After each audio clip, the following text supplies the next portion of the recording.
Ok,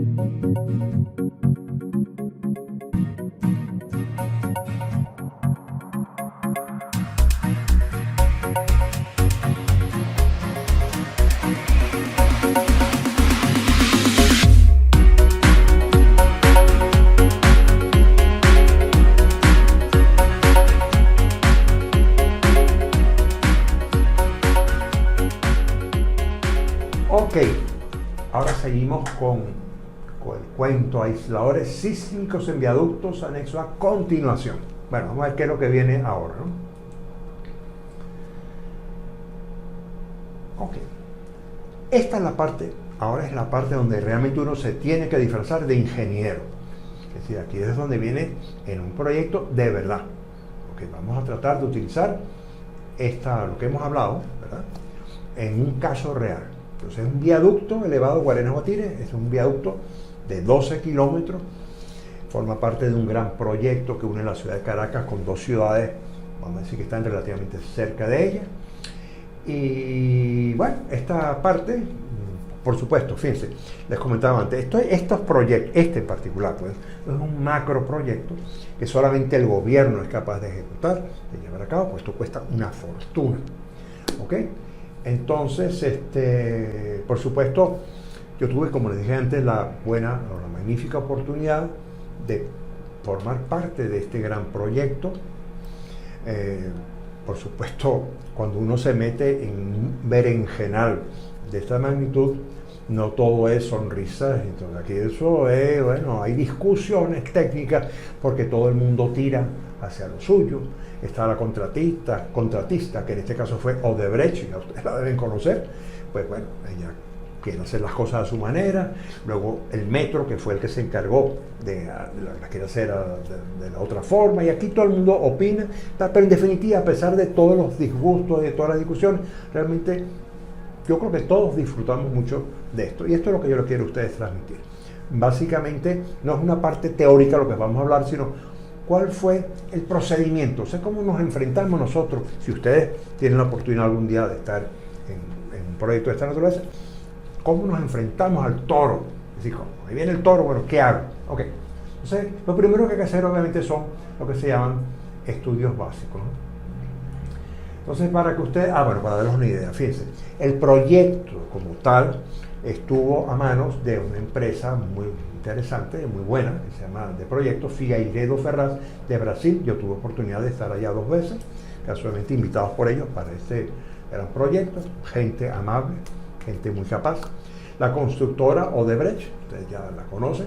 El cliente fue el Metro de Caracas, porque el Metro de Caracas, que es el que tiene más experiencia en cuanto a lo que sería la red de ferrocarriles, aunque esto no es un ferrocarril, esto no es un metro, esto es un ferrocarril, pero se le asignó, el gobierno le asignó al metro la responsabilidad de gerenciar todo este gran proyecto. Después, otra cosa, bueno, se utilizaron aisladores sísmicos, obviamente, y la casa que se eligió fue FIP Industriales de Italia. Yo tuve oportunidad de ir 3 o 4 veces a Italia para este gran proyecto. Y la parte de ingeniería sísmica estuvo, digamos, a cargo de mi persona, por decirlo de alguna manera. Por supuesto, en colaboración con Figueiredo Ferraz y con todo este gran equipo. De hecho, esto que están viendo ustedes aquí es un informe que se llama Informe Final, Espectros y Coeficientes Mínimos de Corte Basal para el diseño de los viaductos y estaciones elevadas.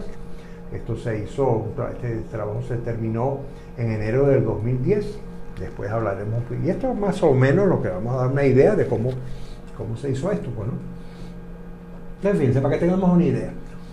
Este pequeño planito que está aquí forma parte de lo que se llama el Plan Ferroviario Nacional 2006-2030, que une varias poblaciones, la ciudad de Caracas, Charallave, no sé qué, Cuba, El Sombrero, Puerto Cabello, en fin, una cantidad de cosas. Nosotros lo que nos vamos a involucrar en este momento es el proyecto que une la ciudad de Caracas con la ciudad de Guatire, que es esto, y dentro de este gran proyecto vamos a hablar hoy específicamente de lo que sería la parte que une el viaducto elevado que va desde la ciudad de Guarenas hasta la ciudad de Guatire. Y fíjense que hemos puesto todo este proyecto con los colores del metro, porque el resto siempre estuvo a cargo de otra empresa del Estado que se llamaba el IAFE, Instituto Autónomo de Ferrocarriles del Estado. Esta parte la estuvo gerenciando el metro. Ok, para que tengamos una idea, estamos aquí, nos montamos en un clon ahí arriba, está la cordillera de la costa, aquí está la ciudad de Caracas, por supuesto, que es enorme, que viene para acá, y vamos a unir la ciudad de Caracas, que está por aquí, con la población de Guarenas y la población de Guatire, que son dos ciudades que están un poco más pequeñas, que están, digamos, hacia el este. ¿Mediante qué? Mediante una red de ferrocarril, ¿verdad?, que tiene más o menos unos 19 kilómetros y medio de túneles, y luego entre la ciudad de Guarena y Guatire un viaducto elevado, digamos, de 12 kilómetros. ¿Ok? Por supuesto, bueno, esto es lo que tenemos aquí arriba, ¿no? Entonces, fíjense, el proyecto a nivel macro consta de 19,4 kilómetros de túneles aproximadamente, varios viaductos pequeños, pero hay un viaducto elevado que es continuo, que tiene más o menos 12 kilómetros, y luego en la zona Guarena-Guatire, que sería esta parte que está aquí, tiene 4 estaciones, macroestaciones elevadas. ¿Okay? Como ustedes comprenderán, esto se los acababa de decir hace un rato, esto es un macroproyecto, entonces hay muchas disciplinas involucradas. Nosotros vamos a hablar en esta parte, creo que la habíamos llamado estudios básicos, ¿verdad? Porque para uno acometer esto, pues uno tiene que hacer una cantidad de estudios previamente, ¿no? Entonces intervinieron, por supuesto, entonces el gerente general fue Metro de Caracas, y intervinieron también la gobernación y las alcaldías, en este caso del estado Miranda. Entonces, ¿cuáles fueron las, cómo se llama esto, las disciplinas que básicamente intervinieron en cualquier proyecto de esta naturaleza? Más o menos serían estas. Hubo participación en lo que se llama ingeniería sismológica, ¿se acuerdan que es el área de la sismología que da información a los ingenieros estructurales con fines del diseño? ¿Okay? Luego tenemos ingeniería geofísica, ingeniería geológica, por supuesto estudios de geomorfología, que sería la geología superficial, vamos a decir, estudios topográficos, y aerofotogrametría, estudios hidrológicos, ingeniería geotécnica, ¿okay? Ingeniería vial, transporte, ferroviario, ingeniería estructural, arquitectura y urbanismo. Fíjense que todas estas disciplinas son todas muy importantes. Por ejemplo, en cuanto a la ingeniería vial, ¿qué pasa? Que en el tramo que nosotros vamos a estudiar ahora es un tramo que está habitado, es un tramo urbano, son ciudades. Entonces, por supuesto, intervienen una cantidad de variables adicionales que no tienen nada que ver con lo que sería la parte sísmica. Pero que tengo que buscar un trazado que sea el más idóneo, voy a tener que cambiar la vialidad, tengo que hacer lo que se llaman vialidades, esto como ustedes le pusieron un nombre, mejoras viales, ¿verdad? Porque yo voy a pasar precisamente prácticamente por el centro de estas dos ciudades, porque no había otro sitio por la topografía, en fin, del terreno, que así. Ok, y por supuesto arquitectura y urbanismo, porque todo esto viene ligado. Este estudio, todo esto que estamos poniendo aquí, son proyectos que duran mucho tiempo. Esto no se hace en 2 días, hay muchas discusiones. Realmente es muy interesante. Y como le dije antes, es apasionante, hay muchas discusiones. Pues si este proyecto no hubiera discusiones, no sería un proyecto, sería, en fin, unas vacaciones en la playa. No, esto fue complicado. Pero con todo eso, yo creo que el resultado final fue bastante interesante. Entre las 4 estaciones elevadas que están en ese tramo de los 12 kilómetros, aquí hay un par de renderings. Uno que fue la solución original o la propuesta original hecha por el arquitecto Fruto Vivas, que es una estructura bastante estrambótica, por cierto, pero bueno, ok.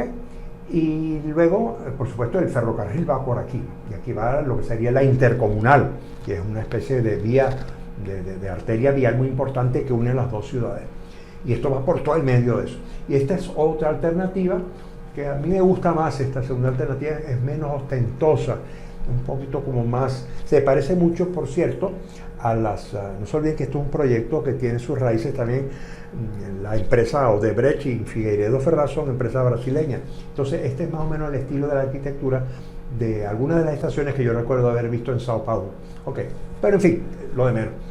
Esto es más o menos lo que quiero decir para que ustedes sepan que es un proyecto interesante. Por supuesto, aquí están los arquitectos metidos, son los que diseñan y le dan forma a este tipo de estación. Como es lógico pensar, la geofísica juega un papel muy importante en los estudios básicos. ¿Por qué? Porque estamos en una zona sísmica.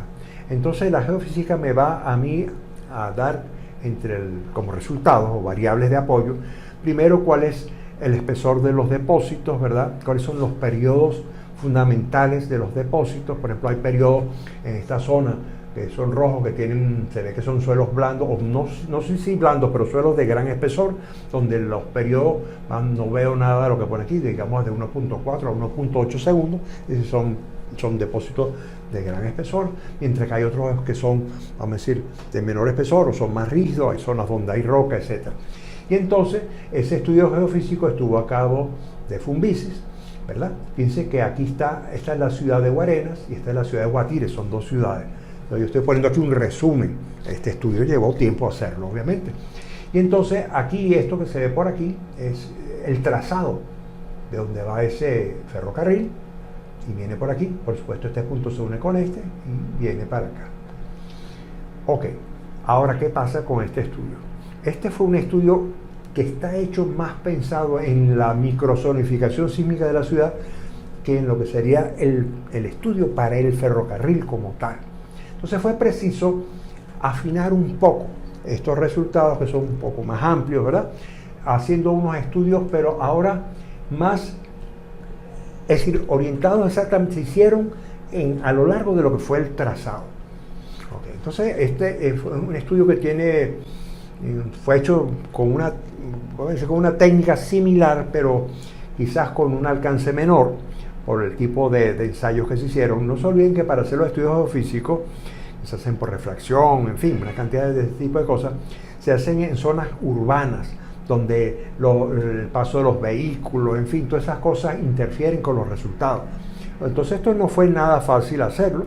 Esto lo hizo ahora otra empresa, y esto ya no fue Fumbisis. Fumbisis es una empresa que, vamos a decir, del Estado, que se llama Fundación Venezolana de Investigaciones Sismológicas, mientras que aquí se contrató una empresa que es TRX Consulting, ¿verdad? Y estos hicieron un estudio bastante detallado. Fíjense, esto es lo que sería la parte oeste del tramo, y esta es la parte más oriental. Entonces se hizo el estudio geofísico. Este es un gráfico interesante, porque estoy mezclando, primero, lo que sería la variación del periodo fundamental de los depósitos, expresados en función de ¿qué? De las progresivas. Esto que está aquí es más o menos un resumen de lo que serían los aspectos geológicos que se encontraron en esa zona a lo largo del trazado. Por ejemplo, en esta zona tenemos una zona roca, que la llamaron, los geólogos siempre le ponen nombre así, no sé, femeninos por lo visto, Formación Las Mercedes. Ok, luego aparece una zona en un tramo que está por aquí, que son de sedimentos holocénicos, donde aluvión, arenas, arcillas, limos. Luego aparece otra formación que desde el punto de vista geológico es distinta, son sedimentos pleistocénicos. Esto lo llamaron Formación Guatire, y así sucesivamente.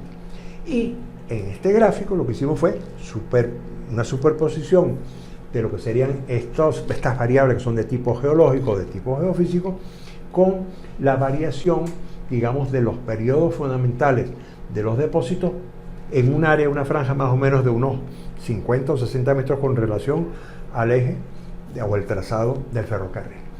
Y aquí nos encontramos con cosas interesantes. Por supuesto, lo bonito de estos trabajos, que hoy por hoy, pues la presentación de los resultados se hace de una forma gráfica con colorines, que es muy gráfico, que es una forma muy fácil de identificar los resultados. Entonces, en esta primera parte son suelos que tienen periodos, perdónenme, aquí son periodos más bajos porque hay rocas o suelos más rígidos, y aquí, bueno, y ahí van cambiando. Estos suelos rojos, por ejemplo, que están relativamente cerca de esta zona, de esta curva, ya son donde hay un aluvión mucho más profundo, y así sucesivamente. Esta información, vamos a decir, cuando yo dije que yo intervine en la parte sísmica, yo tuve toda esta información y la tuve que ir procesando.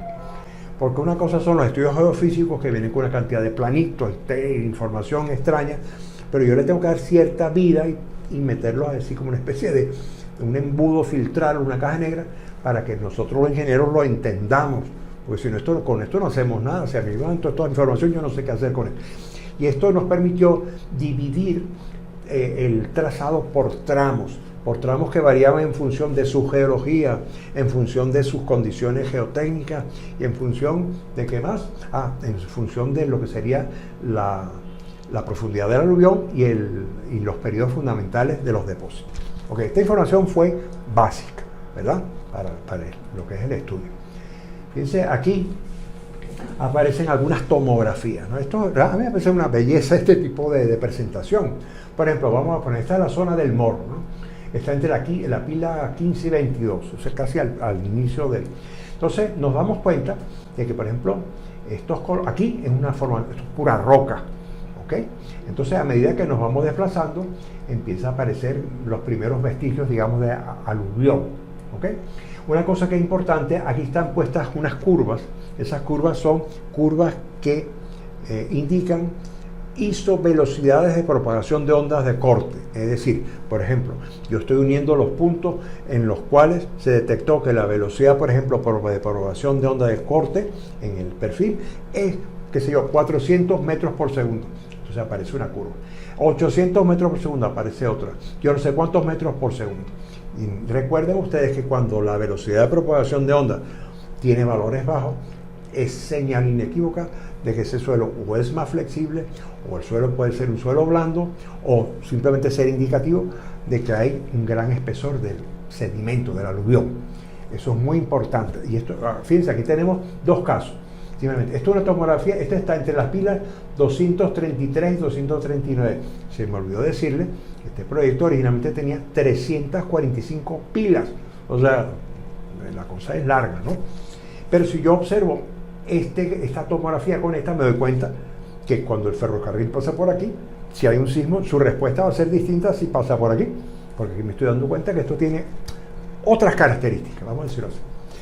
Otra cosa importante de los estudios geofísicos es que me permite, hay una cota, por decirlo así, que son cuando la velocidad de propagación de onda es igual a 400 metros por segundo, que es la que me indica en forma ideal dónde podría ser el sitio donde hasta donde uno debería llevar el pilote. ¿Okay? Y de ahí, una vez que uno entra ahí, entrar un par de metros, 2 o 3 metros, en ese lecho. Es decir, claro, eso no siempre es posible, porque yo puedo encontrarme que de repente esa velocidad de propagación de onda de 400 metros aparece en el quinto cuerno por ahí abajo. En ese caso, bueno, yo tendré entonces que adoptar una solución X, aumentar el número de pilotes, por decirlo. ¿Okay? Todas estas son decisiones que permitieron, esto lo fuimos estudiando, esto no estudiado varios meses, esto no fue una interpretación que le hicimos en 2 días. Aparte, una cosa que les quiero decir, como esto está en una zona urbana, no es lo mismo yo estoy en una gran sabana, yo empiezo desde la A y termino en la Z, no, yo aquí empecé en la A, después me iba para la J, después me iba para la K, después regresaba a la B, es decir, yo empezaba, cuando decía yo me refiero a las personas que iban a ser los pilotes, ¿verdad? Empezaban en formas, no era continuo, entonces esto fue bastante interesante porque fíjense, originalmente en la zona rocosa o la zona primera, en la zona, digamos, esta zona que está por aquí, la fundación estaba conformada por unos cabezales que eran bastante, de 9 metros 20 por 9 metros 20 por 2,50 de altura, con pilotes que no eran muy profundos en esa parte, y luego, pero había 9 pilotes, y más adelante, debido a las condiciones del suelo, resulta que necesitábamos hasta 13 pilotes. Pero como había que hacer, esto fue una construcción que se llama fast track, es decir, algo que voy haciendo en la marcha. Entonces, lo que se decidió fue que se pusieran a perforar en todas partes 9 pilotes, de manera que cuando se necesitaran 13 o más pilotes, simplemente se hacían alrededor. Todas estas son decisiones que se fueron tomando en el camino. Les digo esto para que ustedes vean que estas cosas, bueno, es más o menos como se va llevando a cabo. Aquí tenemos otro sitio, fíjense, aquí es otro sitio distinto. Estos son entre la pila 228 y 234, entre la pila no sé qué y no sé cuánto. Tenemos tomografías distintas, vamos a decir, ¿cómo que se llama esto? De ondas de corte. Entonces, una vez que ya tuvimos esta información, es decir, todo este trayecto se dividió por tramos. Zona número 1, zona número 2, zona número no sé qué, la 7, la 8, para acá y para allá. Entonces tuvimos que identificar las pilas en función de la longitud de los pilotes.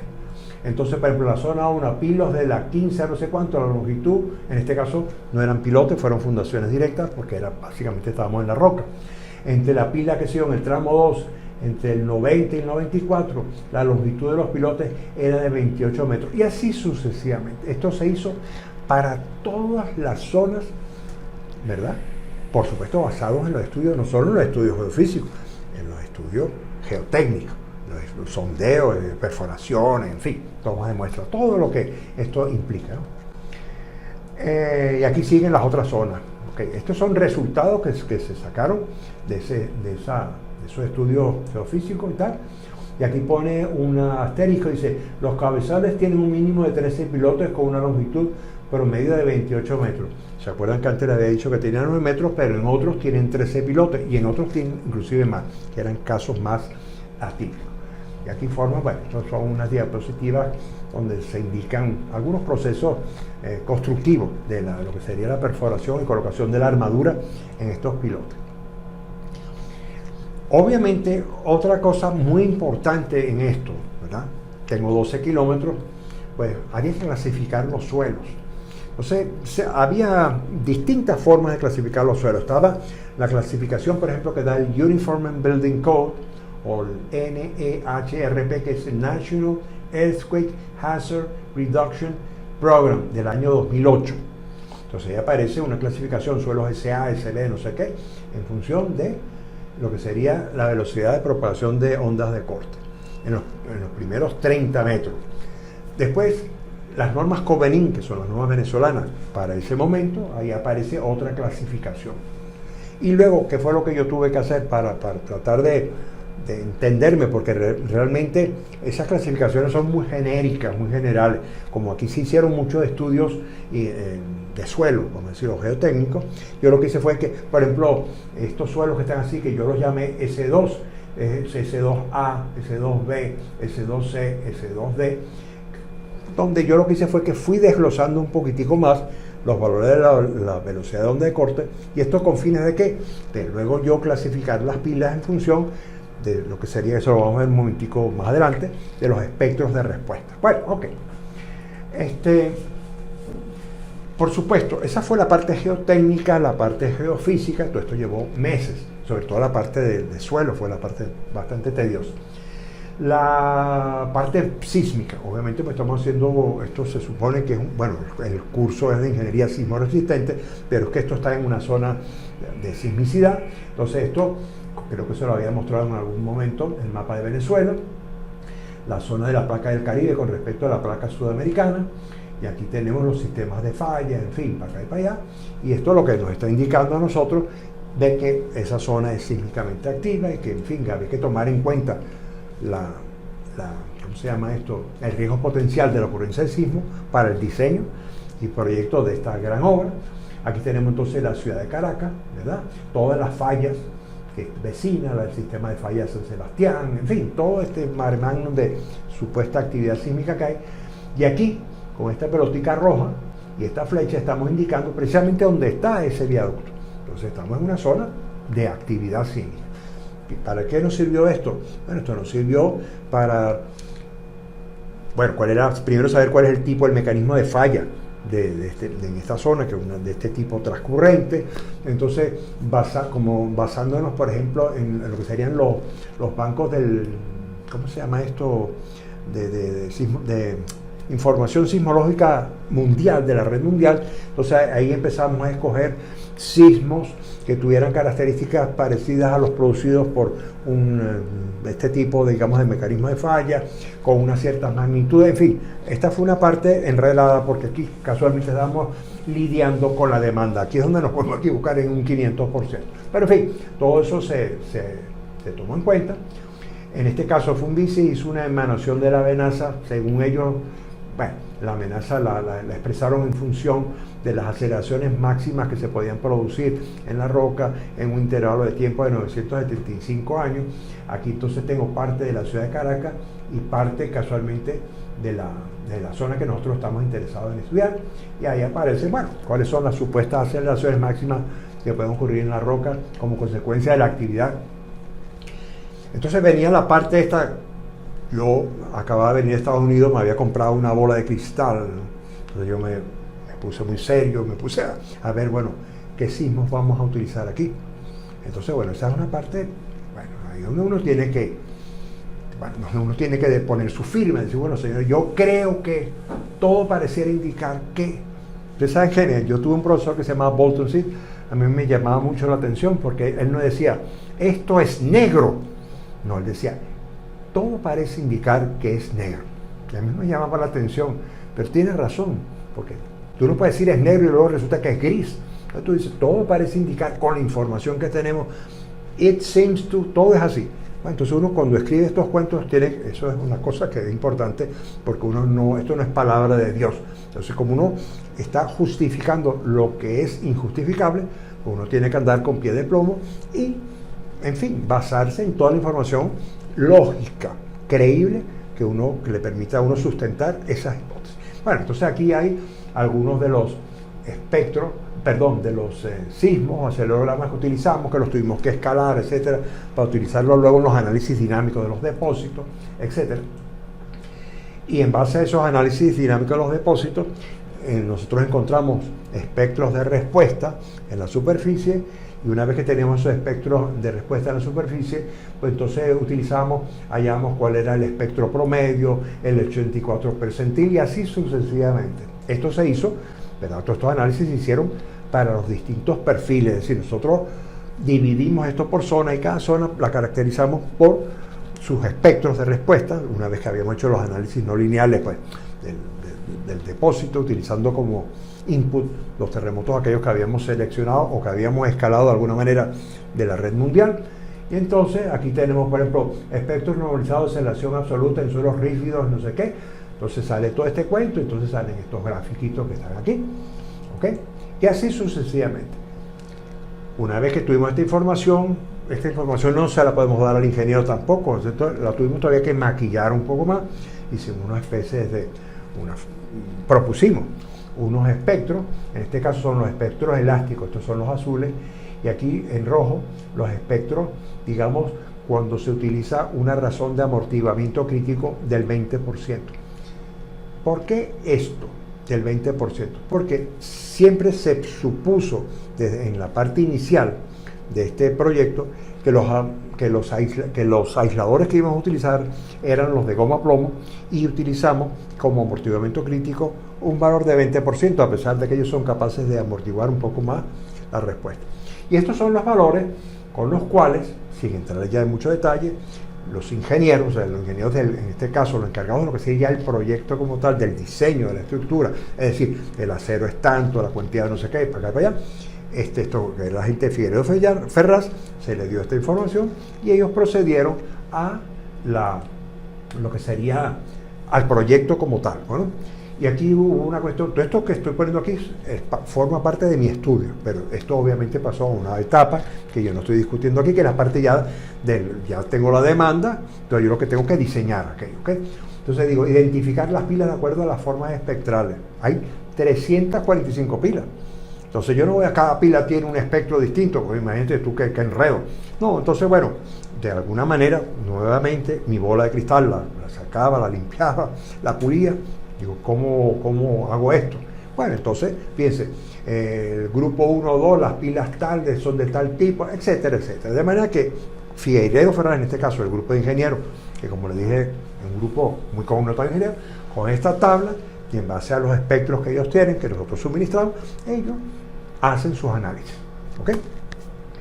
Yo creo que estamos llegando aquí al final de déjenme ver si es verdad o no es mentira. Ok, finalmente estamos en el break número 4.